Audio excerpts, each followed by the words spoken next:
ये बेड़ा खाला बसूंगा का खाला है। इसमें हर एक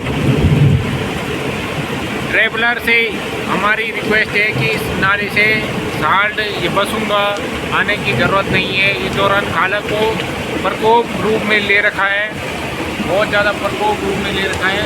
ये गाड़ी भी खड़ी हो रही है यहाँ पे इसी खाले को रोकने के लिए, कभी है पानी कम हो और हम आगे जाएं, इसलिए इस रास्ते से अभी ट्रेवल ना करें, क्योंकि खाले ने बहुत ज़्यादा प्रकोप रूप ले रखा है, बहुत ज़्यादा नुकसान कर दिया है इसने बसुआ गांव के बेड़ा खाला की तरफ। तो इसलिए इधर से ट्रेवल करना अभी सोचे ही मत। धन्यवाद। कहाँ से?